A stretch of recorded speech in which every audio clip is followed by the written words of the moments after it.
Hey, what's good, everybody? Welcome to the Dough Show. Let me know about the, let me just pull this down here a little bit. We got the mic settings and everything still getting all adjusted here. This is our new Dough Show, by the way. Brand new set, everything slowly getting dialed in there, but this is where we're going to actually start having people come join us. We've got some realtors lined up. We've got some insurance things lined up. We've got some small business owners lined up, things that they can teach us out, from a different perspective about how they got their dough straight.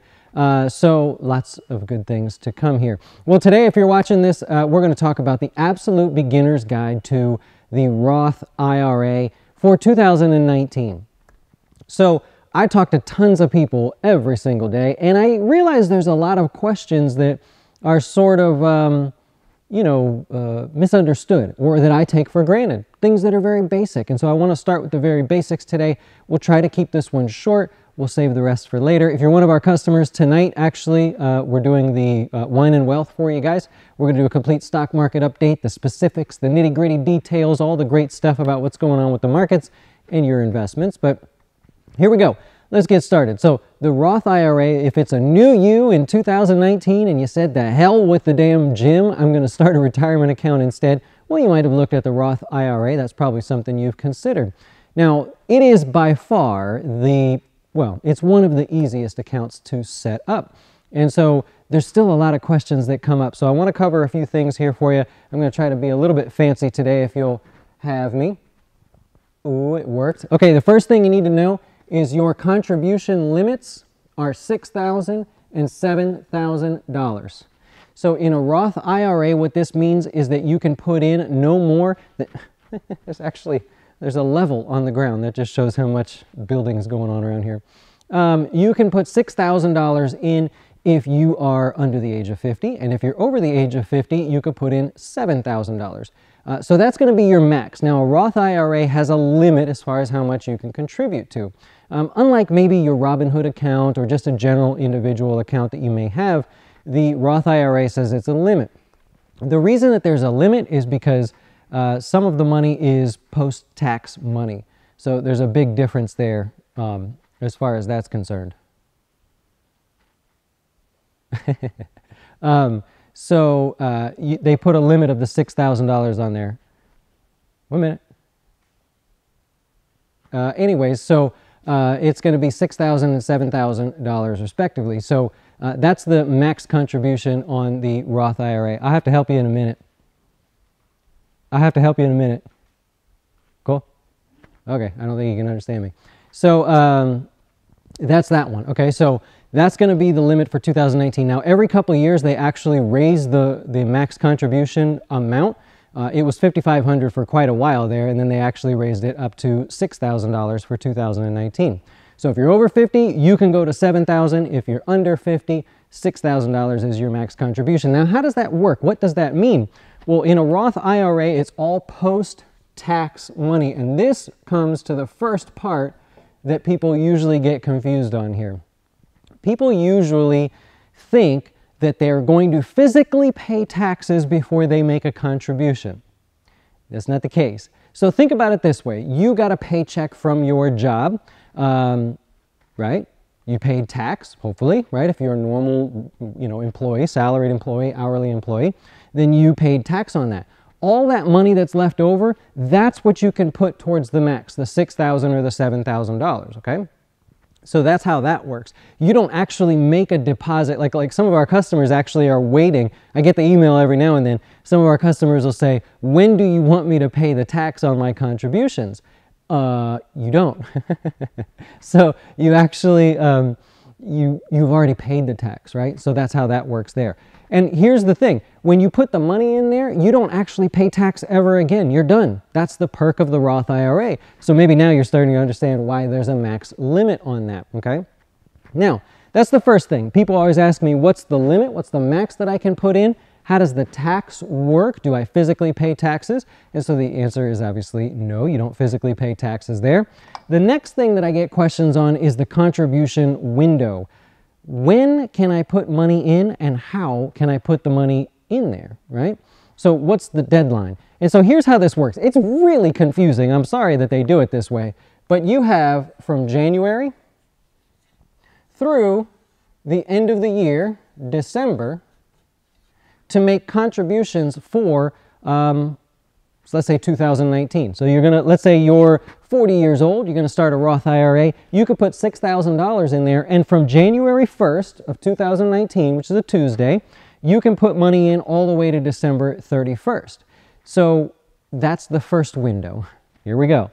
The second window of opportunity is until tax day of the following year. So in our example, this is going to be tax day for 2020.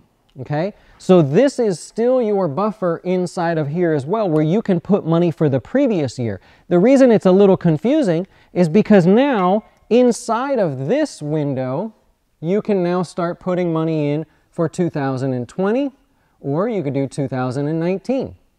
Okay? So it's a little confusing there because you have from January 1st of 2019 up until tax day. Now, if you're one of our customers and you make a contribution for next year, for this year, I got to know about it. If you make a lump sum contribution, you'll have the ability to mark it for 2018. If you're doing recurring deposits, you may even want to check with whatever company you're using. They may ask you to report to them where you want those recurring deposits to go, okay? So keep that in mind. So that's your contribution window. I'm sorry that looks confusing, but you have from January till tax day, but inside the window between January of the following year and tax day, you can contribute for both years. So if you've already maxed out, some people do lump sums, January, February, March, tax day of this year, they'll do the lump sum, the $6,000, they'll get it in there, and then they wait for the clock to start over in January to start contributing for the next year. So hopefully that didn't confuse the living daylight out of you. Okay, now here's the thing. I don't have any other way to say this, and I get this comment all the time. People are super confused about this. I really wonder where it came from, but here's the deal. In a Roth IRA, you put $1 in, you could take $1 out. Anytime. Doesn't matter how old you are, doesn't matter when you started it, doesn't matter how long it's been in existence.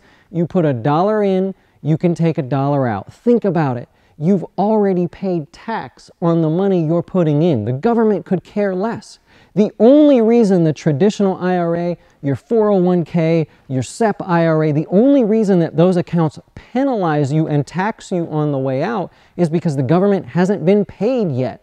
So they want to know if you take money out, they want to be paid. In a Roth IRA, put $1 in today, take $1 out tomorrow if you need to, okay? We have lots of customers that say, Dustin, my Roth IRA, it's going to be a bucket. And in this bucket, I'm going to save for retirement because I got my workplace plan, I got some rental property, I've got other things moving and shaking for my retirement. So I'm going to use some of the Roth for post-tax money in retirement. But here's what I'm going to do. Actually, I don't have any way to, can I even erase this? First time trying to erase, oh, it does erase, look at that. No, it's not very good. I bet you there's a special eraser or something that I don't have for this neon garbage. Oh, you could tell, I was just trying to be different, right? So everybody's got a whiteboard. I thought, oh, blackboard. But I didn't want to use the chalk. So that's the best I could do there. Anyways, we have some people that say, here's my Roth IRA bucket. This is what I want to use, Dustin. And inside the Roth IRA bucket, some of it is going to be retirement money, right? And some of it's just going to be savings, right? Maybe we could save for down payment on the car every 4 or 5 years. We could save for a down payment on a house, whatever it may be that you're trying to do. And they say, I'm going to go ahead and save for all that, but then you know what I'm going to do? I'm going to take that out. And all the growth that's still in that bucket, we're going to use that to continue filling the bucket, okay? $1 put in your Roth is $1 that you can take out of your Roth. You may not want to take that $1 out of there, but if you need to, you can. So 5-year rule, that one comes up a lot. People get confused on the 5-year rule. That applies to people who are close to retirement age. And if you want to know the real geeky details, they just say that if you have a Roth IRA and you are of retirement age, if you want to take out the growth and your contributions, they just ask that you've had that for at least 5 years. That's only for them. If you're 30 and you start a Roth IRA, 5-year rule doesn't matter. If you're 35, doesn't matter. If you're 40, doesn't matter. 45, doesn't matter. 50, doesn't matter. 55, starts to matter, okay? So don't really, read into that 5-year rule. A lot of people get that confused, and that's one of the beautiful parts about a Roth IRA. You could save for a down payment on a car, a retirement account for the future, and then you can say, hey, it's it. I'm ready to buy my car. I'm ready to do the 4-year loan. I got my down payment. Notice how I said 4 years? If you're one of our customers, the budgeting class, I go through that in great detail, by the way. I think it's public still on the website. If you want to buy it, it's $65, and it goes towards Drum Corps International, something I'm very, very passionate about, something that I believe in. Once a year, I do a big class, and then I put it up for sale. If you're not a customer, if you're one of our customers, it is 100% free to you. In there, I go over exactly how to buy a car. It's not a joke of a budgeting class. This is like extreme details, how to buy a car and never be upside down if you want to get a loan, all this great stuff. So we go through the math, not opinion, in that class. But anyways, that is the Roth IRA. So if you're thinking that in the beginning of 2019 you want to get started, you're not sure, there's really not a lot of things that can hold you back from opening one, right? There's maybe some income limits and things like that, but hopefully that sort of helps you out there. I was hoping to keep this one shorter, so I'm glad I got a chance to do that. We'll be talking about the stock market later at 5 o'clock, of course, so all you guys asking about the markets, I'm covering it later. Oh, cool. Lesson learned today, time to put a wall between the studio. Yeah, I don't know who's waiting out there. That's crazy. Hey, welcome, Kareem. Welcome, welcome. If you've already maxed out the Roth for 2018, can you start putting money from January contribution? So, Sonny, you have to wait till January 1st of 2019 to start making contributions. So good, great job for filling it up for 2018. You got to just enjoy the holidays here, get through the New Year's, and then on the 1st, when the markets open again, you'll actually be able to start investing for 2019, but it's January 1st. I believe it's a Tuesday. Banks are closed, markets closed anyway, so January 2nd would really be the first day. What happens if your household income grows beyond the Roth limits after you've contributed? If it's in the tax year, then we need to talk about it, Pedro. If you're contributing for a previous year, then obviously it's going by the previous year's tax returns. But if for some reason you have your income skyrockets throughout the year, good, first of all. But if you're one of our customers, I'll work with you. Let me help you out there, Pedro. If it's something you get stuck on. Basically, you just reverse the process, get it documented that you made a temporary error, keep those documents just in case, and then you're good to go. So that's it. Happy to help you there. Oh, sounds good. Keys? Working on the lighting, Robert. Yeah, we're at 400 ISO right now. I want to get it down to 100.